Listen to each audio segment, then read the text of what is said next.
Welcome to the Furious Focus. This is Golden Czermak, your host. I'm here today with a special guest. I'm here talking with Christopher John of CJC Photography. Say hello, Chris. How are you doing today? I'm good. How are you? Oh, I'm doing fantastic. It's been one of those weeks. It's almost the end, and I'm glad to see the light at the end of the tunnel. Well, I've known Chris for many years. We're both known as book cover photographers in the book world that deals with a lot of romance book cover photography and stock photos. And today we're going to talk about Chris's role in all of that, his business, his encounters and issues along the way, and just how this whole thing has evolved from when we started over a decade ago till now. It's totally different landscape for sure. But before we get into that, Chris, can you tell them a little bit about yourself and your business as well? Yeah, absolutely. First, when you're saying a decade, I'm like, no, that's not true. And then I'm like, actually, crazily, it is. It is, isn't So, it? but it feels like kind of just yesterday, honestly. Oh yeah, time. I tell you, my sense of time is just so warped. It does feel like yesterday, but also a long time ago. I know my sense is kind of in regards to when I moved to Florida is one barometer. And then when I still had a full-time corporate job and was doing it at the same time, those are kind of some of my ways of knowing how long I've been doing it. Mm-hmm. Photography wise, I have always loved photography ever since high school. Back then, it was obviously very different. I would use my dad's camera. I'd bring it to school. I would take pictures of my friends and I'd bring the pictures up. This is when I'm dating myself. Bring the camera to Walgreens to get it developed. Oh, that is dating yourself. And then I'd bring the pictures to school so everyone could Oh, see that's them. great. I kind of did something similar. It was a film at the time, obviously. I had to send them off. My dad was in the army, so we had the post exchange. I used to take a camera to school, and I was like that photo bug guy that took pictures of everything. The photos weren't that great, but everything was documented. That's when the bug bit at the time. I know, and I would always take a camera with me everywhere. I wasn't necessarily trying to do anything creative. It was just I loved taking pictures, doing anything, like went to the park, took a picture, like everything. And then in college, I wanted to take a photography class, but they only offered film classes, Mm. and you had to come with your own camera. Yeah. Yep. And I was like, I don't have a camera and I don't want to do film either. Like obviously seeing in the movies when they're in a dark room and developing pictures, it looks cool, but I didn't want to do Oh, I that. know. I know, right? It's cool for a movie, but I was like, no, it's not really what I'm looking to do. Also, during those college days, I don't know if you've ever used these cameras, but I would have the little tiny point and shoot ones. Mm-hmm. I think it was called Sony Cybershot, Yeah. where you turned it on, the lens popped out, but it would fit in your pocket. Mm-hmm. So I would use those everywhere I go to like hang out with friends, bars, clubs. And the next day they'd be like, "Where are the pictures? I want to see the pictures. Upload the pictures." The next And day, it's like, oh, it's going to take a little bit of time. but I wasn't doing any editing or anything. I was literally just uploading them. And then there was a website back in the day called Web Shots, which was like a Facebook before there was Facebook, where you Uh, upload everything online and then you send the link to your friends. But during those college days, I tried so many different things like baby showers, bridal showers, maternity pictures, kids' family portraits. did you ever do weddings? I did weddings. That's why I'm asking.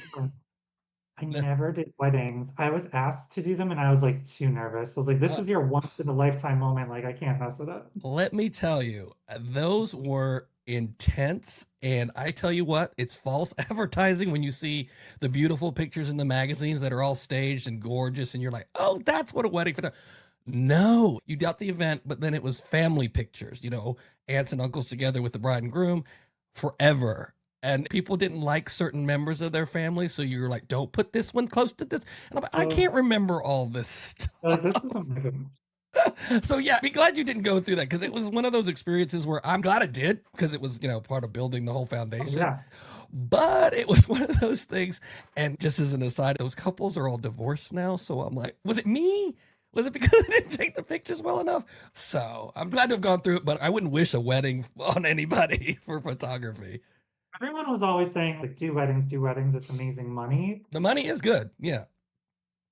But at the same time, that just didn't interest me. You know what I did try, which I don't know if this was a countrywide thing, but it's called Life Touch Photography. Hmm.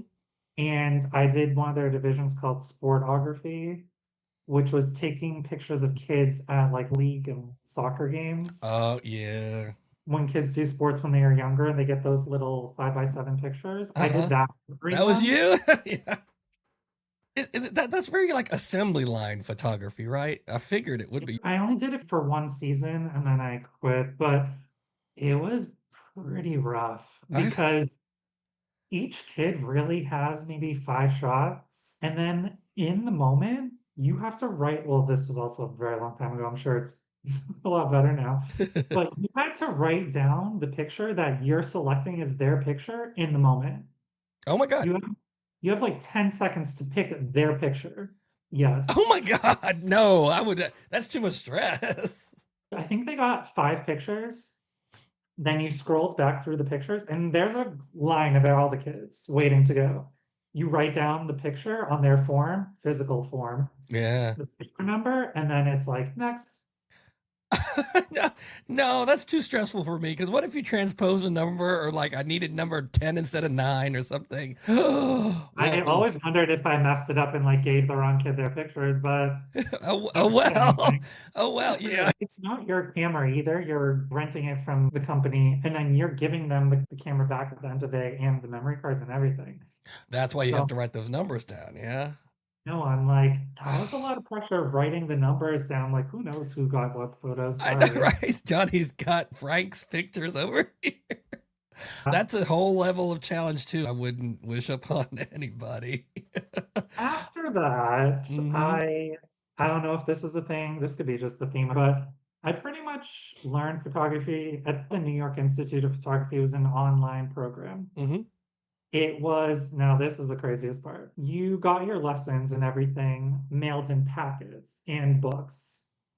Oh God. You, you took the pictures, mailed them to the school on a CD. Ugh. Then they graded your work and gave you feedback. Oh my And God. I was mailing pictures on CDs to get graded. That's crazy that he gets lost in the mail. They're like, oh, sorry, 0. I know it wasn't like an ABC, it was just a feedback because uh, it's so supportive, I guess. hmm. But I was working my first like out of college temp job while I was doing this online program and trying to figure out like what I liked and what I didn't like. And that's kind of when I learned I liked photographing people the best, Hmm. but in very specific ways. Yeah. I started working with local modeling agencies in Boston, where I'm from. And that's when I realized that's what I liked the most. Hmm. And then it kind of went from there. I got started working with all my family, working with my sister and all my cousins. Hmm. My guinea pigs, they're like, all right, girls, do our hair and makeup and let's go outside and try some Right. things. Exactly. I know this show gets a lot of flack in current times, but I learned a good portion of things from America's Next Top Model. Nigel Barker, who's the photographer on that, still love his work and follow him to this day, but that's a big reason of how I learned Hmm. everything. And I just would practice the photo shoots they would do on a normal scale, not that elevated scale. And then my sister and I would go in the backyard and try out ideas. So rewinding back to the early years, when did you actually open your business? I would say 2011, 12. It's about when I Um, started. for years, I didn't even really keep track or like make money. So it was more so doing things for experience, or back then everyone wanted to be in magazines, which don't pay, but it was cool to see your work Right. in magazines. I've done a Hmm. lot of them. I've made $0 from them, but it was cool to see, and that's how you get to work with other people. But I licensed my first book cover in 2013, and then I left the corporate world and transitioned into doing this full time in 2018. Gotcha. So it was definitely a long road, many years. Hmm. Hmm. And then I only switched to doing this full time because my job at the time I was doing email marketing, a paper company, they gave me the ultimatum of we need you to move back to Boston and work full time in the office, or you can't stay anymore. And at the time, I was already working, I think, a year and a half remotely before remote work was even really a thing, Mm-hmm. because I moved to Florida in 2016. Right. Mm. So I was like, you know what?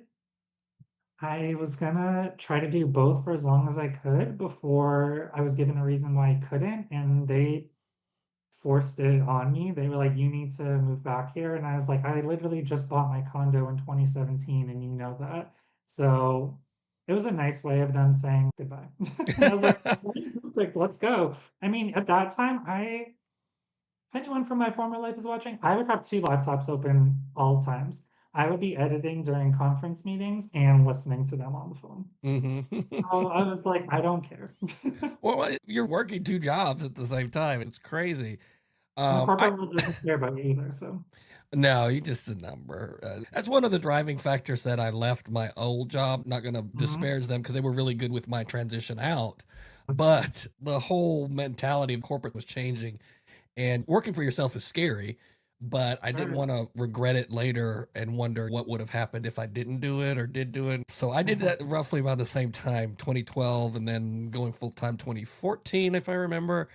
Everything was different back then, though, and we'll talk about it a little bit. But social media was different, and everything was so new. And I don't know if you feel the same way, but I felt like it was almost like pioneering what we were doing. Nobody really did this kind of stuff with the book cover photography before, and we were trying to push forward into new ground, new territory.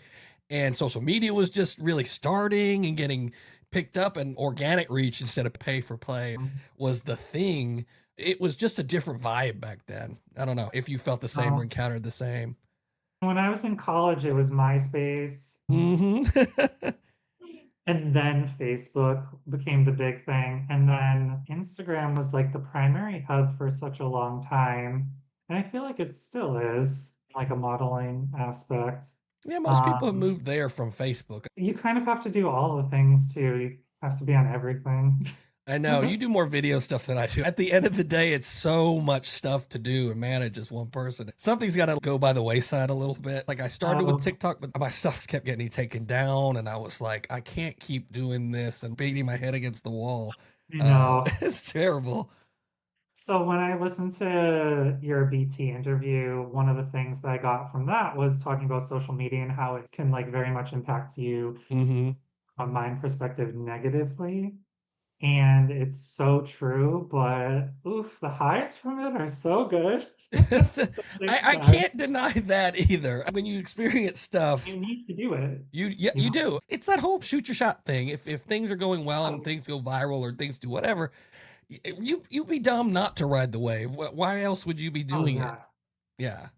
I know it's tough too because I've known amazing photographers over the years. There was a local photographer that I really liked so much when I lived back home in Boston. He hated social media and wouldn't do it.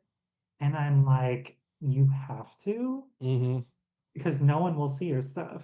And I mean, I guess Exactly. it depends what your goal is, but if you don't care if anyone sees your stuff, then fine. But he was trying to make it his career. Hmm. But I'm like, you have to do it.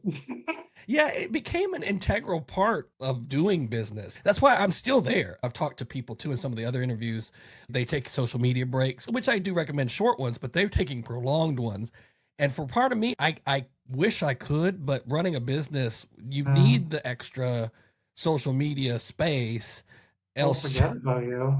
yeah, yeah, right. Or it ruins the algorithm and you have to almost start over. Mm-hmm. Mm-hmm. So I take social media breaks on the weekend. I don't usually post at all. And I don't really scroll either. I just check my messages and stuff like that. But that's my break. And then Monday through Friday is really full force. And we would both probably just keep adding stuff to the plate to do. But it does keep you busy and I actually feel like I'm doing something. That's also probably not the best mental health wise either, but I love being so busy and I don't love when I'm not. It's easy to get super bored. I just feel like more stagnant if I'm not super busy. I make to-do lists every single day. It's right next to me. At the top thing of the list was doing this interview for today. Yeah. And it's just all these ideas of what I plan for the week. and trying new things too. I am going to be trying to do a lot more videos. So I have some research to do for that. Mm-hmm. Unboxing videos. I'm going to do one of those this Oh week. yeah, cool, cool, cool. An author just sent me 6 of our books, and I'm like, all right, let me look at the trends for unboxing and Yeah. just trying new things. And that's the thing now. I don't care if something does so bad Mm-hmm. at all. Try it out, see if it works. If it doesn't, who cares? And that's the only way you find out, though, is by doing it. You got to put forth that effort too. A lot of people don't do it, and You they know, expect these fantastic, great results. And I yeah, know. well, no, it might happen to like one person on social media somehow, but it's not generally the rule. You got to do work to get I stuff know. back. Like you can't expect things are just overnight gonna work. That is one thing that I feel better about now. Like I don't put any pressure on things doing well from a post perspective. Like it doesn't matter. Right. Try it. The result is you posting in the first place. It's not like, oh, it needs 50,000 views in two Yeah. minutes before, or oh, I'm a failure. But the rush of it doing really But if well, it, again, I can't deny. If well, it did it, I would not be saying, but you can't expect it every time, else you set yourself up for that disappointment. yeah, and I'm gonna be trying some new stuff on TikTok coming up that I filmed. Maybe people will like this, because if they do, I'll do more of it, because I'll want to do this anyways. Right, right. And So, again, you don't but know yeah, until you try. Lists I are know like the thing. The top 10 whatevers are like I in. love watching those, and I was like, you know what? I'm watching all these random strangers do it. I'm like, why don't I do it too? Exactly. It's like, I don't know this person. I'm not subscribed, but I'm here watching this going, yeah, I agree. I mean, I end up subscribing to a good amount of them, If they're really engaging and really funny or something different other than just reading a list off, right? that's the key. Because I'll sub like in an instant because that had me cackling or laughing, especially their voice or something. If they manage to captivate me and pull me away from the edit, the shirtless dude on one picture, if they manage to make me look at the screen, then I'm like, I'm going to give you a sub. I'm going to give you a sub. Like he did a good job. Exactly. Exactly. Speaking of shirtless guys, and this might be like having to Yeah. pull back the cobwebs, who was the Oh, first book cover model that you worked with? ooh. I know. It's like, oh God, what the heck? I need caffeine. Okay. Well, it's not gonna be a guy, it's a girl. Oh, So the first would be my sister. So that is true. yeah, Yes. so she was my guinea pig for years. And when I got my first book cover in 2013, which was a rocker romance, the author's name was Sophie Monroe. The guy's name was Joe T. I don't remember how to say his last name, and I don't think he You does want to butcher anything it? anymore. Joe T. So this all started because an author reached out to me on my Facebook fan page, asked about licensing a photo for her rock star book, and I was like, I have no idea what this is. This sounds so Very, familiar. Yeah. she was very honest and provided a lot of great knowledge and didn't try to take advantage of me. Like, here's $5. I have some stories when we get to the other part of it. Yeah. It was pretty much almost what my rate is right now. So she was She was very, good. yeah, Heck she was yeah. great. So that was my first cover I ever licensed. We've done over 40 now over That's the years. great. Yeah. So God. I was like, this Nice. was me paying you back. You spent all your time with me at parks and in the backyard, and now, Oh, that's great. I was just trying to think back because when you were talking about your first cover, I remember getting hit up by an author too, asking okay, about book covers, and she actually had her model in mind. So good. I was like, oh, cool. That was at the end of 2012. We did that whole shoot. It was my first custom, my first like Oh, book cover, wow. my everything. So I just like That's dove a in lot head all in first. one. Yeah, and she was asking all these questions, and I'm like, oh my God, I have no idea But what this is about. It's like, I can't charge my wedding rates. I don't know. Let me get back to you. But that was my first experience there. But the first model I actually shot, I don't know if you remember him, Gary Taylor through All American Guys. He yep. actually lived really close to me, and a family member knew him about an hour away. And so we linked up one weekend and did shoots, and those went, ironically, got the social media high because those went viral at the time. And that really Well, helped get the brand out there, was those pictures. It was a country theme. Everybody was into cowboys and country boys and all that stuff. they still are. Still are. And it just, boom. What the heck is going on? It was That's crazy. awesome. Yeah. So it goes to show you just never know what's going to happen, especially nowadays. I try to keep everything, especially now, I try to keep very much an open mind and think about things for a little bit, but I'm like, you know what? Let's try something new. Why not? Well, exactly. You don't want to get stagnant and do things. It's like at first I was just doing a lot of the fitness stuff, and it was like bodybuilders, and it was very ripped up, shredded guys. And, we Mhm. did a lot of underwear stuff. You mentioned magazines. We did those, but we did a lot of underwear stuff because underwear Yeah, companies were just sending you brands like, here, put this on there. And then, of course, we have to edit those out for the book covers. It was just weird. That's where we started, or I started. And then you shift yeah. to like location stuff. You just never know where you're going to end up or what you're going to be doing. I remember the first journey to get like 10,000 followers on Instagram. Hmm. That was like the biggest thing to see it go from like all the numbers to like 10. Hmm.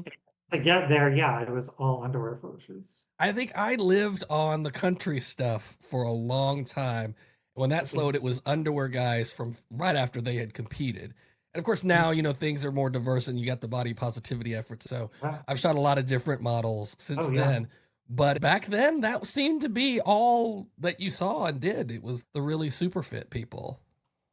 I feel like that almost was a negative because even still now, if I don't post, and again, now I don't care, Right. but if I don't post that shirtless guy, then everything flops. But I'm like, I don't care.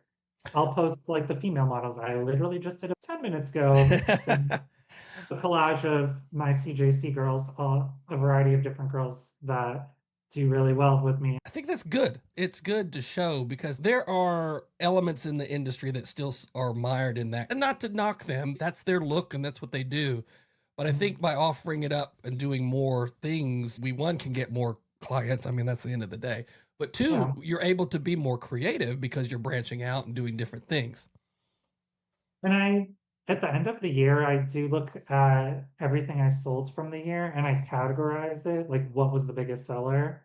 I mean, it's still always shirtless men, Hmm. but other categories do almost just as good for me, like men very dressed up. The suits and stuff. I do Yeah, the same thing. I have a spreadsheet and I track it all in there. I find that the shirtless dudes are always like number one.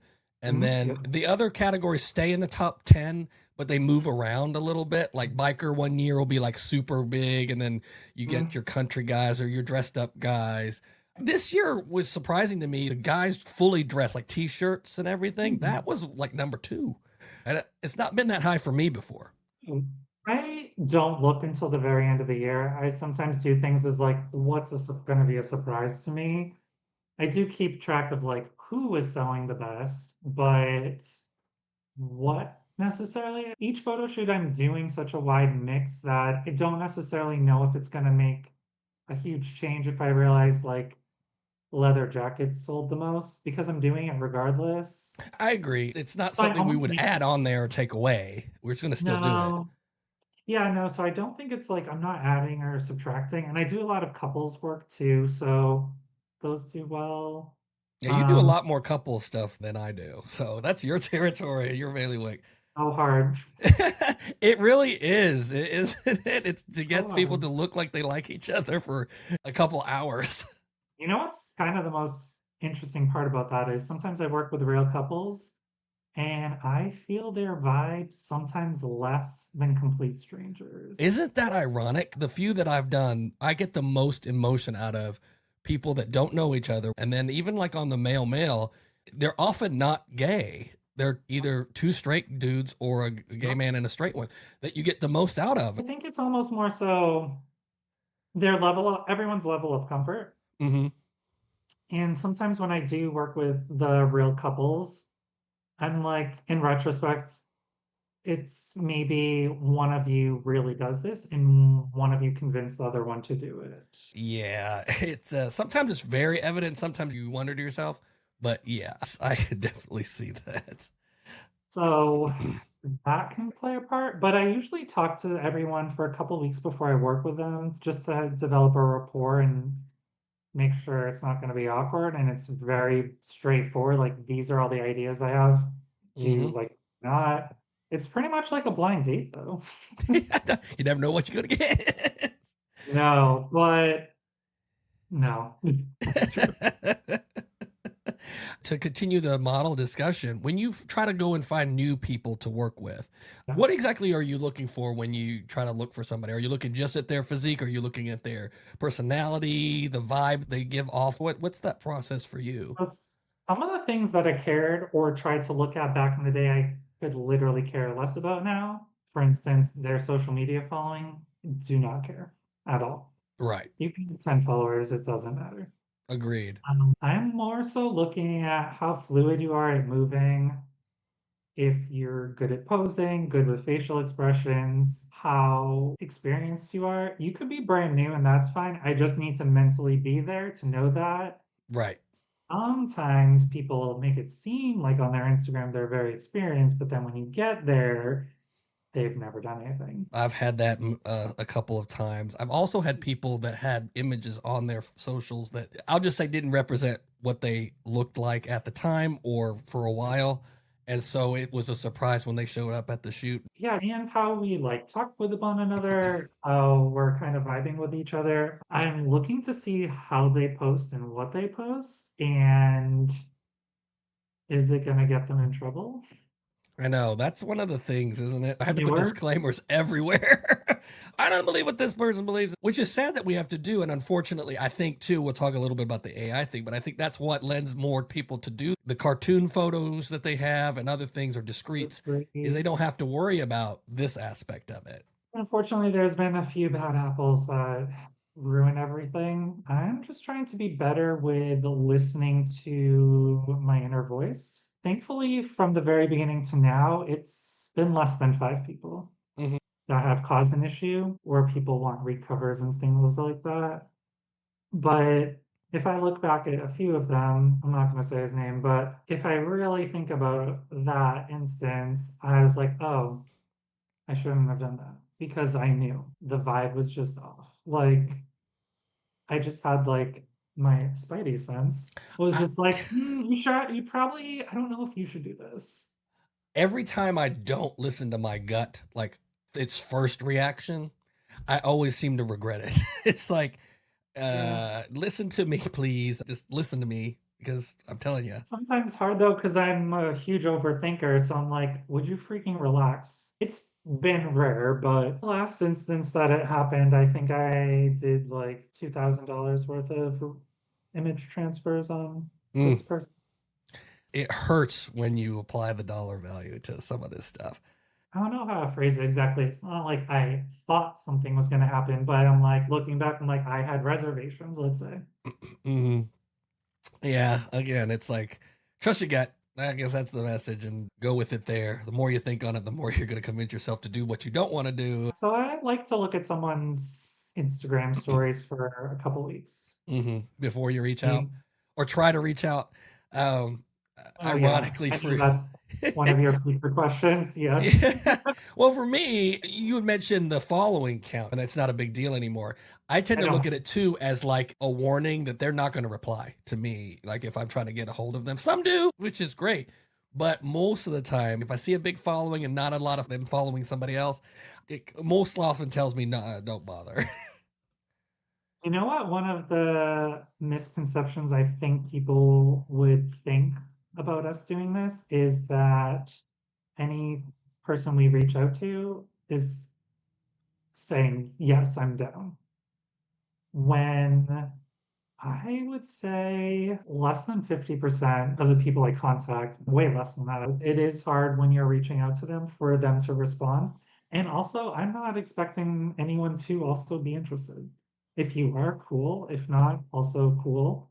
It is such a interesting and unique niche where you have to explain a lot. My You have intro to do, email is probably too long and they're not reading all, but I want to explain what it is that we're doing. And somebody made a mention to it one time. They proofed it for me and they're like, are you mentioning that this is not for OnlyFans? Because I didn't have that in there. So I added a line that's like, this is not an OnlyFans collab, because maybe they're thinking I'm just trying to shoot nudie pictures. Well, one of the things I realized recently in my release form is they have to check off if they're interested in doing the male-male or female-female covers. Hmm. And a few guys more recently were like, I wasn't interested because I thought that meant you wanted to do photo shoots with me and other men. And I'm like, what part of this verbiage is confusing exactly? So just because I'm no longer wanting to work with anyone that isn't going to say yes on that, it's probably my biggest hurdle right Hmm. now. I would say it's probably mine. One, the OnlyFans line thing, because I was talking about romance books and erotica. Yeah. But I think too, I do have a line in mind that the possibility of the photo being on a non-traditional cover, it could be on a male book relative to the content, and that could be off-putting to some people, and that's their prerogative. I would rather them say no up front than come on board and have a big stink later. That has been issues in the past for me. They are saying yes, and then years later, them saying no. And then I'm like, well, you, for both our purposes, said yes on this form. I'm never going to re-ask because you already said yes. Hmm. And the other part is sometimes I'm selling things and the author might not know what they want to use it for at the time. Hmm. It So it, happens. it could end up being the mail, and then that's something they didn't want. And now I'm like, oh crap, they said no. And now it's out there. So now I'm like, if it's not a yes, I'm not doing it because it opens so many follow-up questions that I don't want to ask. Right. Like if your character considered themselves one sexuality at one time frame, then it changed in the course of their life and in the book, like, is that okay? Is it okay if they're different sexualities of your friends in the book? Like, am I going to ask a 30 questionnaire to the authors? That I'm not doing. Just a blanket yes or no to the model. And if it's no, then Then it's we not move for on. happened recently, actually. The guy was like, yeah, unfortunately, this just goes against my religious beliefs and such like that. And then I was like, okay. He said it in such a nice way that I was like, oh, this was really kind and respectful of you. What do I see a month later? Him doing an underwear photo shoot. And I'm like, so where was your line? And again, I was like so annoyed at him that I was like, whatever, it's fine. You didn't want to, that's cool. But I'm like, but that's okay. I don't know. I've had similar where I've had like people say no, because either it was the underwear time and they actually competed, but they wear less on stage. But the other things were, I say no, I don't want to do that.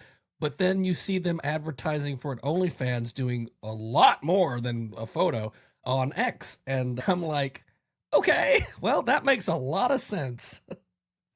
I give this example. It's not like the book is called Hi, my name is Chris and I'm gay by me. It's like a character.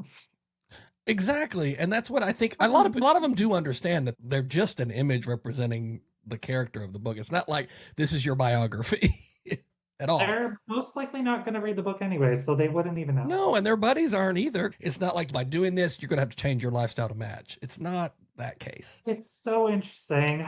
We could have a whole conversation on this, so I We don't even really want could. I know I have stories for days. to. Same. Moving on to the licensing aspect of our business, there's a lot of misconceptions relative to what this license gives an author. Do you have any instances where an author was like didn't understand the agreement that she was signing? I will say some things are trial and error, and maybe things weren't super clear. So, for instance, them wanting to reuse the same picture on a completely different project with a new design. Some of those things are coming up like as they happen, like, oh, hadn't thought about that. Let's think it through. Mm-hmm. Or, hey, I don't have a need for these pictures anymore. Can I resell them? Yeah, I could talk for days about that one too. We both definitely had an instance of that at the beginning of the We certainly did. and those kind of things really negatively impact a lot of things. I will say if it's a one-off, completely understandable. I mean, I have pictures I've licensed from the beginning, 2013, that still haven't come out and Same. probably never will. hmm It's fine. If people were like, I've had people say, oh my gosh, can I give this to my friend who's an author? They are going to use it. I'm like, sure, I just need to write it up. Yeah. But when there are certain instances like that instance, I'm like, no, I'm not doing this ever again. So, Yeah, there's some that try to, I don't want to say abuse the system, but there are certainly ones that do try to find every loophole that's possible within an agreement instead of just following the spirit of it. But when I started, my agreement used to be 1 page long. It's 5 now. oh Um, well, because I've added little addendums to this thing. As you learn, people do things. I'm like, oh, I need to cover this. I need to charge a fee for that yeah, or this or that. And it just expanded. And then some of it's the yeah, legal stuff. My lawyer was like, you got to put this in there, which is fine. yeah. But yeah, it's a living document Oh, for sure. absolutely. And that's one reason why I like our photographer chat. When people ask a question, we can add things in there. Like I recently added that AI element, which is I know something you are going to want to talk about at some point. Oh yeah, I will Um, mention that. It's almost mandatory for me nowadays. I become that guy, man. I say it's terrible. I mean, my biggest thing on there contract wise is like I'm not responsible for what anyone says or does. hmm I had to put that in there, and I had to put that the sale was final. Once we deliver a photo, it was final. I would help them find alternative things, but if a model's been paid and if we've delivered the photo, I don't have any more control over the photo. Right. So it's a done deal. I'd hate to be that hard nosed about it, but else we just keep ourselves open to everybody. Just let me change it like after I delivered it, and Yeah. it'd be a My mess. most recent instance, which is the main one I've had in years, I gave like a deadline. I'm like, if you want to keep this person on your projects, feel free. If you would like to change it, you have to do it by this date. hmm And if that person does more things that you like or don't like, whatever the case may be, we can't do this for years down the line. Like, oh, maybe like it's just not feasible. We It can't. doesn't work. Yeah, it's like we're running business too. And unfortunately, those instances literally mess everything up for hmm everyone. hmm And they're so upsetting. I know. I know. It gets really frustrating when you have those kind of instances and you have the instances somebody sending you a photo that's like, isn't this your picture of so and so on this book cover? I've had to have cease and desist sent out. I have not had that instance, but that is crazy. I used to get super, super, super at it. Right. Now I've kind of pared back. I have a lawyer send out a cease and desist, but it still frustrates me. It's Yeah. a constant thing, and I have to keep track of this now, and it's just a mess. But most of the time, that is enough to get them to apologize. I'm glad you haven't had to go through that because it's one of those things. I actually have one photo that is still, well, you will only hear me say this one time, is Yeah. that I'm glad AI is here because it has Oh, stopped one of my photos that I've had stolen for years and years and years and years appearing on Facebook ads all across the country. It was one of a biker and it showed okay. his back and they would Photoshop their design on Oh, his shirt. And I would have to send literally 50 takedown notices, one for every state, to these no. websites constantly. That's Um, crazy. Did it yeah, end up so it's the auction? only time I'll say that. But it's alleviated that part of the effort for me. How are they getting it? On a stock website it was illegally It put was on? it was actually one that I posted, and they removed the watermark, Oh, and they wow. would put their design of the T-shirt on there. And I had one vendor; they literally had one different one for every state. Oh my God. And I Wow. was like, That's crazy. "Oh my You're like, god!" can you pay me for this? I know we put a figure in there. They could either remove it or pay this licensing fee times 50, and it was like, "Oh, they took it down." Like, I'm sure you wouldn't have cared if they wanted to pay I for mean, it. if they wanted to do it right and just pay the fee, I was not gonna stop them doing that. Why Uh, would you? no, not at all. Shoot, it's like that would have helped me on some of the delinquent invoices that I have out there. Uh, More problems for us on the business side. Yeah, I feel like maybe another misconception. Okay, so one is every single person says yes. Maybe next year I should like keep track, like everyone I contact and what really the Oh, that would be an interesting statistic because I have like anecdotal ones from what I've done. I've like sent out 50 and I got like one reply back, but I haven't done yeah. it formally. That would be interesting to see. I'd be interested. The best way I find now to get some of those people that, let's say, you don't think are going to respond is if they do follow some people and you also follow some of those, and you actually work with those people, ask if they know the person that you're trying to contact, and if they do, give like a welcome message for both of you. Mm-hmm. Like if you know person A does model, but they're not going to see your message because they don't follow you, Mm-hmm. and person B is friends with them, ask person B if they'll introduce you to person A. That's a good way to get in. It certainly would let them see it. It has worked for me. Actually, a couple weeks ago, it worked for me. Nice. Yeah, so I would recommend that. Like I've even gone as far as like messaging someone like too many times. Yeah, and I don't want to be that spammy I guy in the know. I comments, know. right? That's like, But then I'm like, I know it'll go so well, so I'll just do it. it's like, hey, bro, message me, please. Like, no, who does that? I promise I'm Let's legit. talk about the elephant in the room, the AI Yeah. thing, the Yeah. AI plague for me. My business has done this, and it's a notable trend since 2022, at least for myself. And just seeing the news with all the layoffs, people are getting targeted, going out of business. A lot of cover designers have left the industry because of things. It's a very different future than when we started, and now it's our present.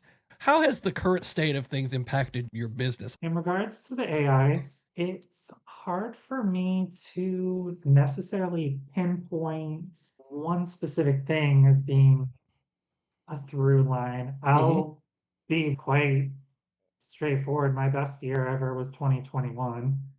And since then, it has I actually have steadily, the same trend. 2021 was my best year, like and ever, like since being open, and that's, it's it's gone down since then. Things have changed beyond just AI, but oh yeah. in generally, it all ties in together somehow. At least from my metrics that I'm tracking.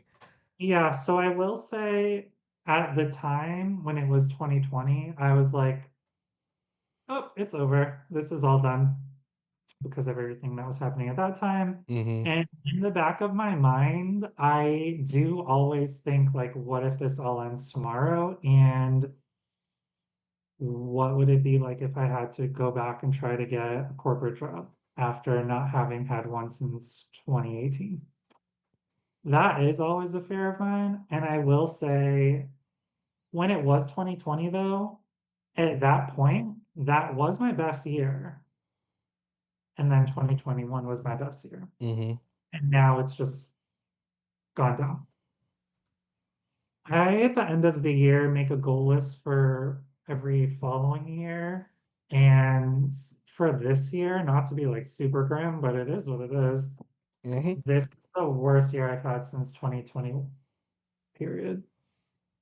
Like my goals for this year, oof, they're mostly like out the window. I Most of know. Mm-hmm. some of them I'm hitting, not anything in regards to a revenue perspective. But now my new goal is just to do better than 2020. I was like, I can't go that low where I didn't even hit 2020, but it's gonna be close if I even beat 2020. I get that feeling. I know I can relate.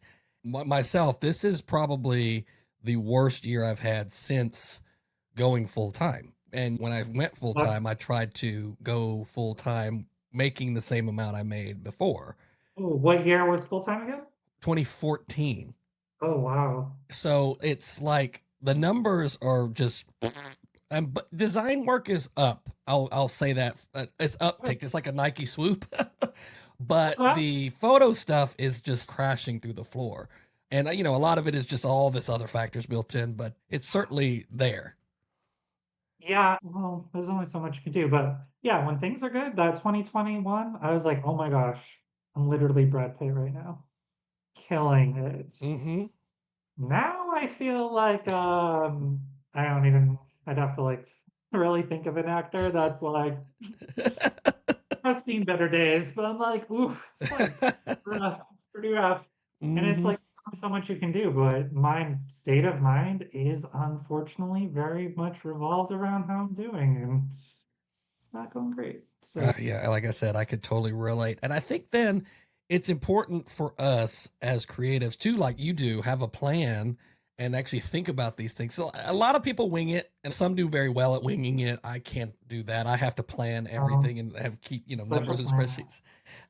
But I think for us as a community, I think it's important, and yourself as a business owner, to consider these things and just think about survivability at some Um, stage. And I think my focus is going to be trying to, I don't want to say rebrand, but push myself forward as a living, breathing creator, especially in the kind of market that we have now where everything is just click a button type of prompt and you've got videos and images and heck stories are coming. I know some authors that are very scared now of losing the ability to write because all these prompts are just generating books and they're getting that's better so and true. better every day. So every Oh, one of us is hit in some I capacity. know.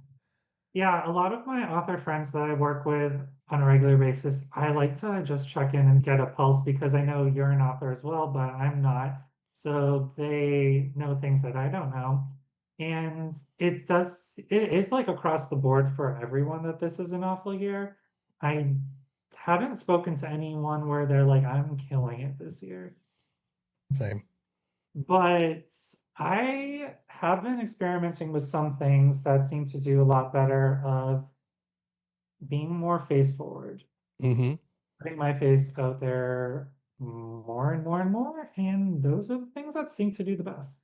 I agree with that mindset. That's why I'm doing this show. It's like I Oh, want I to love help it. get people out there and myself out there more because it's something I never did before. Because video has always been daunting, and the back end of this is like photo shoots on steroids because you have to edit all this video on top of everything Love else. that. I Uh, actually have a story for you. So, in regards to the videos, on my YouTube channel, I read the books that I work on, and then I do reviews on them. I was a huge reader growing up, Scholastic Book Club, loved R.L. Stein. And going back to the last interview that I saw of yours, the BT one, he is the one that got me to start doing the book reviews. oh, cool. Yeah, it was his idea. I'm not taking any credit for that. He was like, you read the books. This is such a huge selling point for you. Do videos of you reading the books. And I was like, I hate videos. It's always that. Right? It's daunting. It is. Like I like taking pictures that I'm in, but I don't like taking the videos. And he's like, do it. And I mean, he was right. Yeah, I've seen some of those. They're really good. And it's something that you don't see a lot of, which is great. And it makes you kind of stand out as your own thing, which is Yeah. definitely important these days. It was such a simple concept. He's like, you're reading the books. Like when sometimes when I talk to authors, I was like, oh yeah, I'm reading whatever one it was. They're like, oh my God, I can't believe you're reading it. Please don't read it. I'm Are like, they this like is this? It's like, no. I was like, nope, I'm reading it. And I Oh, was like, especially like the oh first book they no. ever wrote.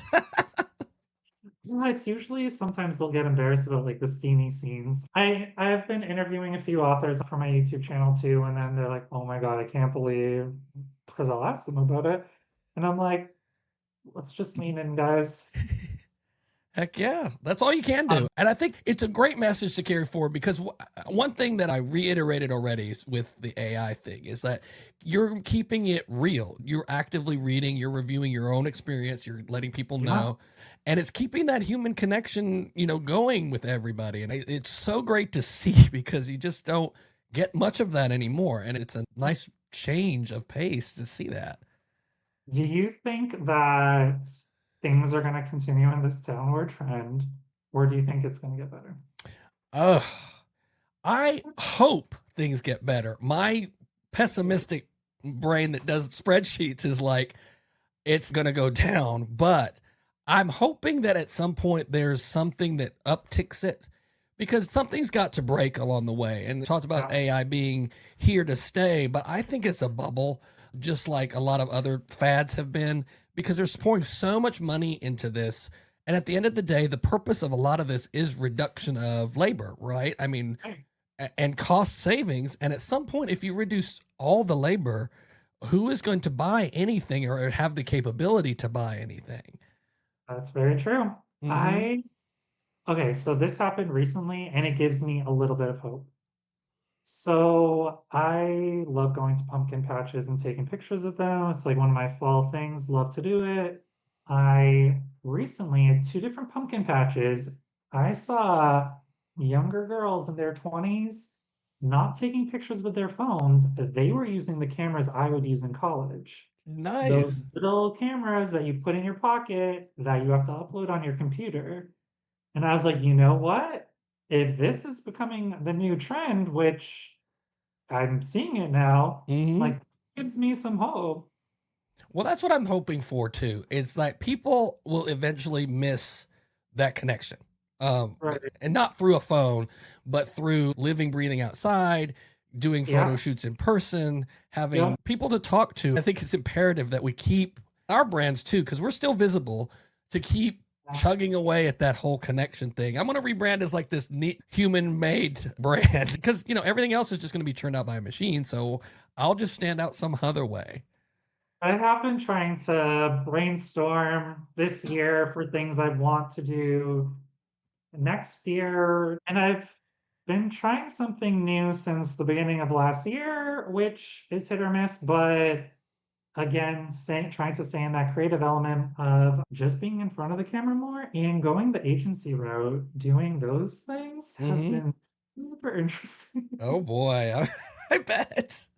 Yeah, it's a completely different ballgame, and I'm not saying it's necessarily going well, but I am trying, and I don't know the people that's their full-time job. It would be so mentally draining because I bet. it's just like you do the auditions and then you never hear back and then you don't get them, and then it must just be so. I'm just trying to do it on the side. Unless it does well, then it can be the new thing then. Exactly. I mean, and again, you don't know unless you try, unless you go. Yeah, so that's been my new venture since the beginning of last year that I'm like, let's try to do that even more and see what happens. That actually answered what I was going to ask you next and Oh stuff. yeah. If you want to tell people where to find you, CJC Sure. Photography, and other things that you're working on online, you mentioned a YouTube channel and stuff. Yeah. So, you know what was unfortunate? CJC Photography was not available for everything when I first started. So it's like a different name for everything, which is not ideal. Mm, But yeah, Facebook is CJC Photography. Instagram, it's C2 Korea, CORREA. And then on YouTube, it's CJC Photography. I'm trying to do and lean into a lot more video and do the book reviews, behind the scenes from photo shoots, mini model interviews. So trying to integrate more of that, but still trying to be positive for this year and absolutely. Absolutely. hoping that next year will hopefully just be better. I think a big thing is we had a new library that just opened in St. Pete where I live, and it is so popular. I went yesterday and there was a group of people just waiting for it to open. Nice. So I'm like, people love to read, and I don't think that's going to change. Right. Right. So I just hope different elements get better. Agreed. Hopefully, the book cover industry bounces back a little bit. It's important now for that front facing human connection that we all Yeah, strive for. and I really appreciate you having me. I think it's great when people might think that people are going to be just very competitive because they're doing similar things, but it's like, doesn't mean you can't be friends or even just cordial, really. Some of the best learnings I get is just talking with other people that are doing similar things. We've talked, like you said, the chats that we've had, and heck, we've even like worked with the same clients. And for me, that's just fantastic because if people do better, we generally all do better, right? It's a firm philosophy I've had that I don't want to put up walls if I don't have to. Walls take maintenance, and that's like time I don't have relative to that. I Unless mean, people really screw you over big, then Yep, yep. Oh, well, again, I could have a whole podcast on that particular topic. This is the Furious Focus, where we talk about creativity, culture, and the chaos in between. Appreciate it, Chris. Thanks a bunch. Thank you. Awesome.